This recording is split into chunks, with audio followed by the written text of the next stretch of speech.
ગરવાગઢ ગિરનારની ગોદમાં તે વસ્યું છે. ગીરના અફાટ જંગલથી તે શોભી રહ્યું છે. ડાલામથાની ગર્જના જેનું ગૌરવ છે.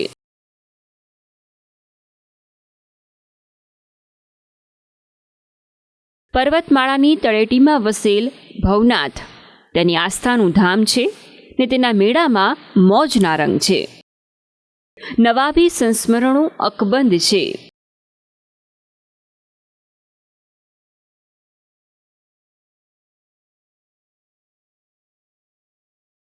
વોટ યાત્રામાં આજે જૂનાગઢની વાત. નમસ્કાર. સંદેશની વોટ યાત્રા આજે આવી ચૂકી છે એક ભવ્ય રોમાંચક ઇતિહાસ ધરાવતા પ્રદેશમાં. દેશને આઝાદી ભલે 15મી ઓગસ્ટ 1947ના રોજ મળી હોય, પરંતુ આ પ્રદેશને આઝાદી તેના 3 મહિના પછી મળી હતી. મધરાતે મળેલી આઝાદીનો જ્યારે દેશ આખો ઉજવણી કરી રહ્યો હતો, ત્યારે અહીંયા અંધાધૂંધી હતી, લોકોમાં ચિંતા હતી. આજે પણ અહીં નવાબી સંસ્મરણો અકબંધ છે. આ સોમનાથ દાદા અને આદિકવિ નરસિંહ મહેતાની ભૂમિ છે. આ એ જગ્યા છે કે જ્યાં આઝાદ ભારતનું સૌથી પહેલા બેલેટ પેપરથી મતદાન થયું હતું. અને કોઈ સરકારને ચૂંટવા માટે, કોઈ ધારાસભ્ય કે સાંસદને ચૂંટવા માટે નહીં, પરંતુ એક દેશની પસંદગી માટે હતું, ભારત કે પાકિસ્તાન. અને અહીંના લોકોએ ભારતમાં ભળવાનો નિર્ણય કર્યો હતો. ત્યારે આજે વોટ યાત્રામાં આ જૂનાગઢ અને આ જૂનાગઢમાંથી જન્મેલા ગીર સોમનાથના રંગ જાણીશું, મિજાજ જાણીશું. એક સમય પ્રખ્યાત રજવાડું અને મૌર્યથી લઈ નવાબી શાસન જોનાર જૂનાગઢ આજે ચૂંટણીના રંગોમાં રંગાયેલું છે. ભૂતકાળમાં કોંગ્રેસ અને ત્યારબાદ 1991થી 2004ને બાદ કરતા આ બેઠક ભાજપનો ગઢ બની ગઈ. જૂનાગઢમાં અત્યાર સુધીમાં 17 લોકસભા ચૂંટણી યોજાઈ છે, જેમાં ભાજપ અને કોંગ્રેસ 7 ચૂંટણી જીત્યા છે. કોંગ્રેસે 1989 બાદ આ લોકસભા બેઠક પર યોજાયેલી 8 ચૂંટણી પૈકી ફક્ત 2004ની એક જ ચૂંટણી જીતી શકી છે. આ વખતે ભાજપે ફરી એકવાર રાજેશ ચુડાસમાને તો કોંગ્રેસે હીરા જૂટવાને ચૂંટણીના જંગમાં ઉતાર્યા છે. ચૂંટણીના રંગો અહીં બરાબર જામ્યા છે. રાજેશ ચુડાસમા એક બાદ એક ગામડાઓ ફરી રહ્યા છે. આવા જ એક ગામ અમરાપુરમાં અમે પહોંચ્યા.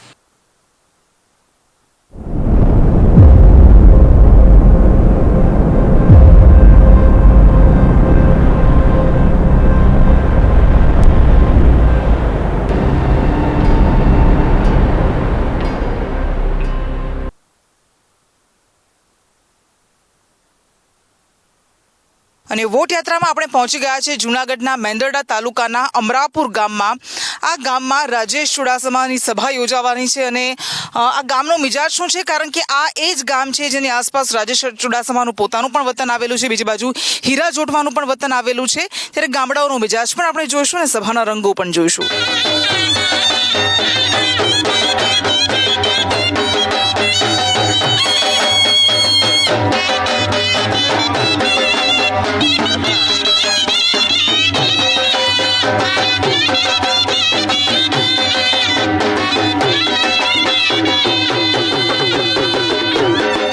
ચુડાસમાના સ્વાગતની તૈયારીઓ અહીં કરાઈ રહી છે. અને આ અમરાપુર ગામમાં અમે પહોંચી ગયા છીએ. જૂનાગઢ બેઠકમાં આવતું આ ગામ છે અને રાજેશ ચુડાસમાની અહીંયા સભા છે. એટલા માટે આ બાળકીઓ, આ મહિલાઓ કે જેઓ માથે ઈંડોણી લઈને તેમનું સ્વાગત કરવા માટે જઈ રહી છે. વાત કરીશું આપણે એમની સાથે. કેમ આશાની તૈયારીઓ ચાલી રહી છે? ભાજપ સરકારને જીતવા માટે અમે સામૈયા લઈને આગળ જઈએ છીએ તાકી તે જીતી શકે. કોણ આવી રહ્યું છે? રાજેશભાઈ ચુડાસમા. અચ્છા, એ કોણ છે? એ આપણા ભાજપના ઉમેદવાર છે. ઉમેદવાર છે. અચ્છા, તો અહીંયા આવી રહ્યા છે. તો તમને શું લાગે છે? તમે ત્યારે ભણો છો? હા. સ્કૂલમાં હશો? નહીં, કોલેજમાં છો. કોલેજમાં છો. વોટ આપો છો ખરા? ના હજી તો નથી બન્યું? નથી બન્યું. અચ્છા, તો શું લાગે છે કે રાજેશ આ ગામમાં તમારે શું કામ થવા જોઈએ જો રાજેશભાઈ જીતે તો? ઘણા બધા કામ તો હજી લગીનમાં તો ઘણા બધા કામ કર્યા છે, જેમ કે પાણીના પણ તે લોકો કરવાના છે, ડેમની અંદર પાણી નર્મદા પાણી પહોંચાડવાના છે, એવા ઘણા બધા કામ કરવાના છે. અત્યારે જે બાહુબલી આમ એનું બધું જઈ રહ્યું છે એ જોઈને લાગશે, અને ભાજપ સરકારના જે કામ છે જે થઈ રહ્યા છે એ જોઈને તો લાગે છે કે જીતશે. બાહુબલી છે એટલા માટે જીતશે? ના, એટલા માટે નહીં, એનું કામ એટલા છે એટલે જીતશે. અચ્છા, શું કામ કર્યા છે?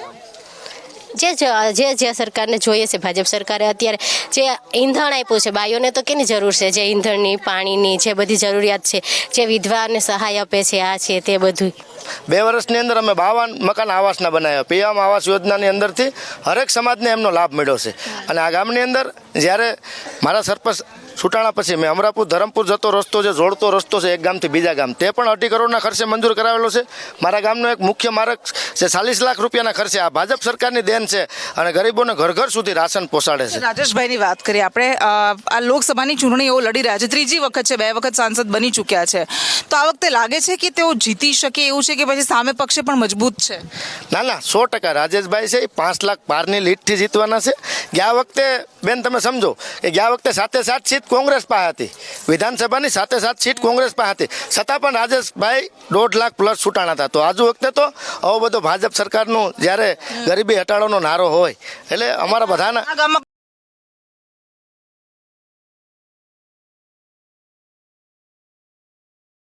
રાજેશ ચુડાસમા આવે છે, જંગી સભાને સંબોધે છે, પરંતુ તેમના ભાષણમાં તેઓ નરેન્દ્ર મોદીના કામો જ ગણાવતા રહે છે અને પોતાના ભૂલી જાય છે. ત્યાં એક વિજય વિશ્વાસ સંમેલન હતું. કદાચ આ ચૂંટણી દરમિયાન ઘણી સભાઓ થઈ, અગાઉ પણ ઘણી સભાઓ થઈ, અમિતભાઈ પણ આવ્યા હતા. એ દિવસે ખોડીનારના ઇતિહાસની સૌથી મોટી સભા કરી હોય તો એ શિવાભાઈ સોલંકી અને દિનુભાઈ સોલંકી.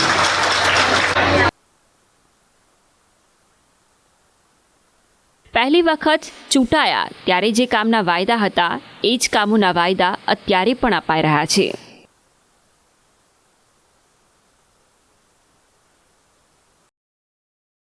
અને રાજેશ ચુડાસમા કે જેઓ પોતાના મત વિસ્તારમાં પ્રચાર કરી રહ્યા છે, ઉમેદવાર આ વખતે 3જી વખત બન્યા છે, એમની સાથે વાત કરીશું. આ ગામ અમરાપર ગામ છે.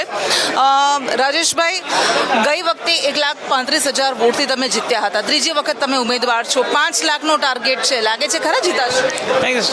જીત તો 100% નિશ્ચિત જ છે, પણ જેમ કોંગ્રેસ પોતાની ડિપોઝિટ બચાવવા માટે લડી રહી છે, એમ અમે સૌથી વધારે લીડ મેળવવા માટે અત્યારે પ્રચાર અમારો ચાલુ છે અને મને વિશ્વાસ છે કે ખૂબ મોટી લીડથી અમે આ લોકસભા જીતીશું. મેં સાંભળ્યું તમારું આખું ભાષણ નરેન્દ્ર મોદીના નામ પર જ આખી જીતની વાત કરી છે. કેમ રાજેશભાઈ પોતાના કામ નથી ગણાવ્યું? અમે પણ ખાસ કરીને જ્યારે દેશના પ્રધાનમંત્રીએ જે યોજનાઓ બનાવી છે એને લોકોના જીવનમાં પરિવર્તન કરવાનું કામ કર્યું છે. એ વાત એટલા માટે મૂકવી જોઈએ કારણ કે દેશના પ્રધાનમંત્રી, ભૂતકાળમાં પ્રધાનમંત્રીઓ હતા એ દેશની જનતા જાણતી જ હતી નહીં, પણ જ્યારે દેશના પ્રધાનમંત્રી નરેન્દ્રભાઈએ જે યોજનાઓ બનાવી છે એ લોકો સુધી પહોંચી છે. સાથે સાથે અમે આ 10 વર્ષમાં જે આ વિસ્તારની જનતાને વચનો આપ્યા હતા એ તમામ વચનો અમે પણ પૂરા કર્યા. કયા કામ થયા છે? ખાસ કરીને ગિરનાર રોપવે, અમારા ગીર સોમનાથ અને જુનાગઢ વિસ્તારના 6 બંદરો એમના ખાતમુહૂર્ત થયા છે. એ વર્ષોથી આજે આઝાદી સમયથી એમ કહો તો કે એ વિસ્તારના લોકો એ બંદરો બનાવવા માટે માછીમારો ખૂબ રજૂઆતો હતી અને 6 બંદરોના અમે ખાતમુહૂર્ત કરી નાખ્યા છે. ખાસ કરીને ઉનાથી લઈને જૂના સુધી, એટલે કે જુનાગઢથી લઈને ઉના સુધી જે આખી કોન્સ્ટિટ્યુન્સી જે 4 ટ્રેકથી જોડાયેલી છે. અમારા ખેડૂતોનો પ્રશ્ન હતો, એ ખેડૂતોનો પ્રશ્ન જુનાગઢ બાયપાસનો એ પણ પૂર્ણ થઈ ગયો છે. અમારે આ વિસ્તારના દરિયાઈ કાંઠાના ખેડૂતોને કોકોનટ બોર્ડની ઓફિસ મળે અને એમના માધ્યમથી એમને નવું ઉત્પાદન કરી શકે, સંશોધન થઈ શકે, એ માટે થઈને કોકોનટ બોર્ડની સ્થાપના કરવી તો એ પણ અમે કરી છે. આ વિસ્તારના બોર્ડની વાત કરી, તમે પહેલી વખત જ્યારે ચૂંટાયા ત્યારે તમે આ વાયદો આપ્યો હતો, પણ અમે લોકો સાથે વાત કરી તો કે આ તો બધું કાગળ પર જ છે, વાતો જ થઈ છે. ના, એમની ઓફિસ ખુલેલી છે અને કોકોનટ બોર્ડ કાલે અમે હા કોકોનટ બોર્ડ એમ ખુલેલું જ છે. કાલે અમે એક ગામમાં ગયા તો ત્યાંના 2 ખેડૂતો આવ્યા. એ ગામના 200 ખેડૂતોને 15,000 થી 16,000 રૂપિયાનું ઉત્પાદન વધારી શકે એટલા માટે કોકોનટ બોર્ડ દ્વારા એમને ખાતર આપવામાં આવ્યું ને એમણે મને સામેથી કીધું કે સાહેબ અમને આમનો લાભ મળ્યો છે. રાજેશભાઈ, એક આરોપ એ લાગે છે કે રાજેશભાઈ જુનાગઢ અને વેરાવળને મહત્વ આપે છે, પરંતુ વિસાવદર જે વર્ષોથી બ્રોડગેજની માંગ કરે છે એ માત્ર એમને લોલીપોપ આપી રહ્યા છે. ના, ખાસ કરીને જ્યારે બ્રોડગેજની વાત હોય, જુનાગઢમાં ફાટક મુક્ત કરવું અને વિસાવદરને બ્રોડગેજ કન્વર્ઝેશન મીટર ગેજમાંથી બ્રોડગેજમાં પરિવર્તિત કરવું, એનું ટેન્ડર પણ થઈ ગયું હતું, પણ ટેકનિકલી એક ભૂલને કારણે એ ટેન્ડર સ્ટોપ થયું છે, પણ આવનારા સમયમાં એ થઈ જશે. કુદરતી સંપદાથી ધનિક આ પ્રદેશ છે જુનાગઢ, પણ ખનનનો મુદ્દો વારંવાર ઉછળતો રહે છે, ફરિયાદો ઉઠતી રહે છે, તો એના પર કંટ્રોલ કેમ ના આવે? એ ખાસ કરીને જ્યારે સરકારે છેલ્લા 10-15 વર્ષથી એમાં નવી પોલિસી લાવી અને ક્યાંક ને ક્યાંક મહદઅંશે એ અનલીગલી માઇનિંગને અટકાવવાનો પ્રયત્ન કર્યો છે. કારણ કે બ્લોક સિસ્ટમ આવી ગયા પછી એમને ખૂબ માઇનિંગ ઉપર કંટ્રોલ એનો આવ્યો છે. છેલ્લો સવાલ નાનકડો, અતુલચક પરિવાર સાથે તમારું સમાધાન થઈ ગયું છે, પરંતુ જે આરોપો લાગ્યા છે, જે દાગ ઉછળ્યા છે, તમને લાગે છે કે જે લુહાણા સમાજ વિરોધ કરી રહ્યો હતો, નારાજ છે, નુકસાન કરશે? એ હંમેશા ભારતીય જનતા પાર્ટી સાથે જોડેલો સમાજ છે અને ચક સાહેબના પરિવાર એ અમારી પરિવારની મેટર હતી અને પૂર્ણ થઈ ગઈ છે. કોળી અને પાટીદારોનું વર્ચસ્વ ધરાવતી આ બેઠક છે અને એટલે જ ભાજપે કાયમની જેમ આ વખતે પણ કોળી સમાજમાંથી આવતા રાજેશ ચુડાસમાની ટિકિટ આપી છે. લાંબા સમયથી ભાજપનો ગઢ રહેલી આ બેઠક આ વખતે પરિવર્તન ઈચ્છે છે કે પુનરાવર્તન, તે જાણવાની અમે કોશિશ કરી. થયા છે, પણ અત્યારે જે અમારે ઇકોઝોનની જે તકલીફ છે દરેક વેપારીને એ વધારે પડતી થઈ કે પ્લાસ્ટિક જે કહેવાય કે ફર્સ્ટ યુઝ કે જબલા થેલી ફેંકી દેવાની, એની જગ્યાએ અત્યારે ઊંધું ચાલી રહ્યું છે. કે અમે એમ કહીએ છીએ કે વિકસિત જે જુનાગઢ છે એને બદલે અત્યારે કોકની નજર લાગી ગઈ છે. એ વિનાશ થતો એવું લાગે છે કે જેમ કે દૂધની થેલી, કોઈ પણ યાત્રાળુ આવે ને બાળકને દૂધ પાવું હોય તો દૂધની થેલી ના મળે, પાણીની બોટલ નથી મળતું. અત્યારે તમે કોઈ યાત્રાળુને પૂછો તો ભવનાથમાં પાણી નથી મળી રહ્યું ક્યાંય. પાણીના ગિલાસના 10 રૂપિયા, છાશ પીવો તો 20 રૂપિયા, આટલું બધું મોંઘું આવે. ચૂંટણી આવે તો એ તો કેટલી આવ્યું મારી દીકરી, ચૂંટણી તો હવે કેટલી જોયું છે સરકાર. હવે એ અમને પૂછો મારી બેન, તમે જાણો છો ને. આપણે મત આપવા આપણે જઈએ તો આપણે જ નક્કી કરવાનું સરકાર કેવી આવી જોઈએ. આપણે એમ કહીએ આપણા માટે સારી આવે એવી જોઈએ સરકાર.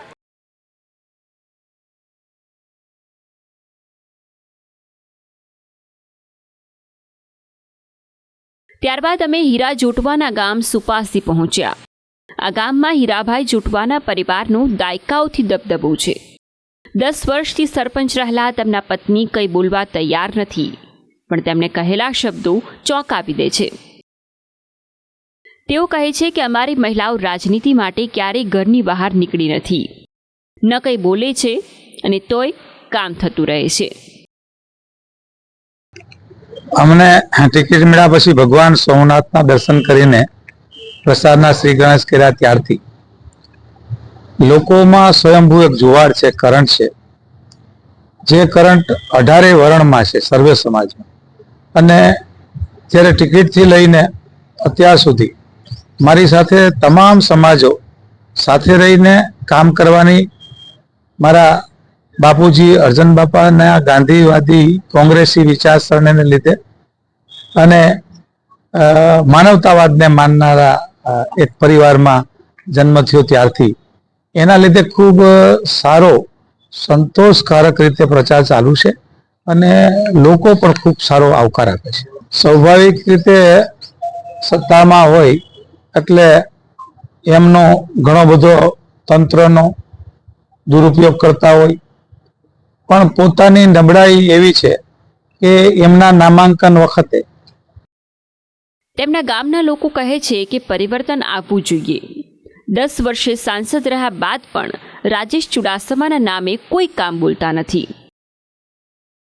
અમને વિશ્વાસ છે કે હીરાભાઈ આવશે 100%. પરિવર્તન કરવા માગીએ છીએ અમે, કારણ કે 10 વર્ષથી સરકાર એકને એક છે, તો બદલે તો કંઈક પ્રજાને ફાયદો થાય, એ માટે અમે પરિવર્તન કરવા માંગીએ છીએ. હીરાભાઈ ચોક્કસ આવે. હા, ચોક્કસ ટક્કર આપી શકે, કેમ કે સામે કોઈ કામ કરેલા નથી આ નેતાએ, ભાજપવાળાએ, એટલે કોંગ્રેસવાળા જો ટક્કર આપે તો જીતી શકે. પરિવર્તન પણ આવશે અને પરિવર્તનની જરૂરત પણ છે, કેમ કે એક બાજુ સરકાર છે તે મોંઘારત ઘણા બધા મુદ્દાઓ ઇસ્યુ છે, માત્ર રામ મંદિર કે બોર્ડરનું જ મુદ્દો નથી. અંદર રહેલો ભારતનો અંતિમ નાગરિક છે તેની પર જરૂરિયાતો અને સમસ્યાઓ ઘણી બધી છે. રોડ છે, રસ્તા છે, શિક્ષણ છે. અને વોટ યાત્રામાં ફરતા ફરતા અમે પહોંચ્યા સોમનાથમાં. વાસ્તવમાં જૂનાગઢ લોકસભા બેઠકમાં 7માંથી 4 વિધાનસભા બેઠક તો ગીર સોમનાથની જ છે. હિન્દુ ધર્મમાં અતિ મહત્વનું આસ્થાનું કેન્દ્ર એટલે દાદા સોમનાથનું મંદિર. આજે સોમનાથ ઘણું બદલાયું છે એ અહીંના લોકો પણ સ્વીકારે છે અને સંતુષ્ટ છે. અમારે 27 વર્ષથી અહીં પેટો જ છે, સોમનાથમાં જ રહેનાર છે. અચ્છા, તો તમારા પપ્પા પણ આપે આ જ કરતા હશે પહેલા? પહેલેથી પેટો જ છે. અમારે શોપિંગમાં દુકાન છે. શું નામ કીધું તમારું? અમરભાઈ. અમરભાઈ. અચ્છા, કેવું ચાલે છે અહીંયા? પ્રવાસીઓ આવતા હશે? હા, આવે છે શાંતિ. અડધો ચાલતું રહે છે. રોજગારી સોમનાથ બાપાની દયા મહેરબાની. અડધો રોટલો શાંતિ અમારા માટે. એ સંતોષ છે તમને? હા, સંતોષ છે. તો અહીંયા શું એવું છે કે જે તમને લાગે છે કે કામ થવું જોઈએ, હજુ આ બાકી રહી ગયું છે, જે કોઈ કર્યું નથી, કરવું જોઈએ? કામ તો સારું થઈ ગયું ને અભી તો. હા, કામ તો મસ્ત બનાવ્યો બધી. હા, બધી કામ સારું. કોણ લાગે છે, કોણ આવશે? આપણે તો એ જ આપશે ને, સરકાર તો એ જ બનશે ને, ભાજપ સરકાર જ બને ને. ભાજપ સરકાર જ બને. અહીંયાના સાંસદ ઉમેદવાર કોણ છે ખબર છે તમને? હલો, કોને ભાઈ સાંસદ કોણ? આપણે હે રાજેશભાઈ. હા, આવે છે.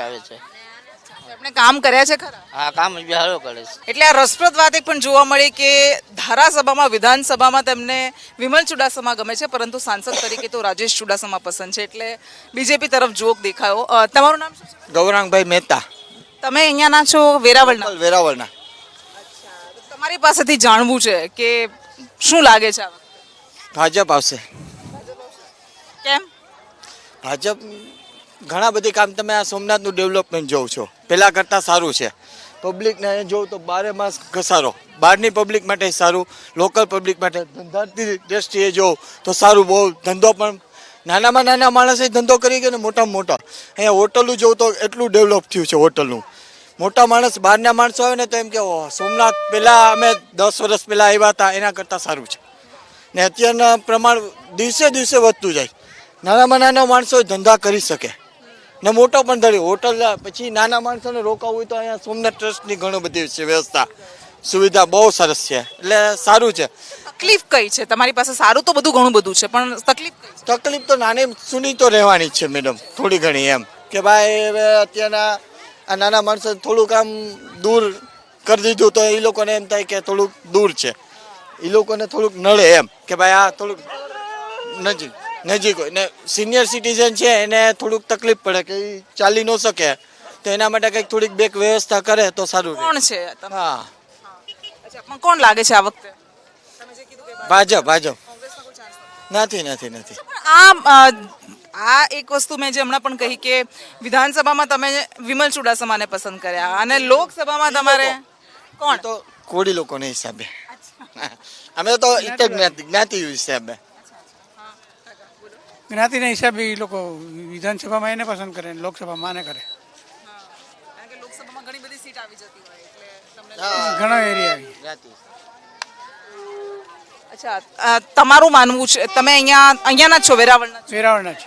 તમે તમારા જીવનમાં શું બદલાવ જોયો આ જગ્યા? વિકાસ જોયો. અમે શરૂઆતમાં આટલો વિકાસ નહોતો. સોમનાથનો વિકાસ એટલો જોયો, વેરાવળનો વિકાસ એટલો જોયો.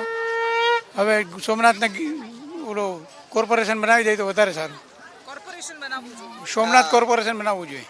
વેરાવળનું પૂછ્યા મેં લોકોને, અમે જાણીએ છીએ તો મત્સ્ય ઉદ્યોગ સાથે જોડાયેલા લોકોને થોડી તકલીફો છે. હા, એને હશે. જો કે આપણે મત્સ્ય ઉદ્યોગનું જ્ઞાન નથી બેન.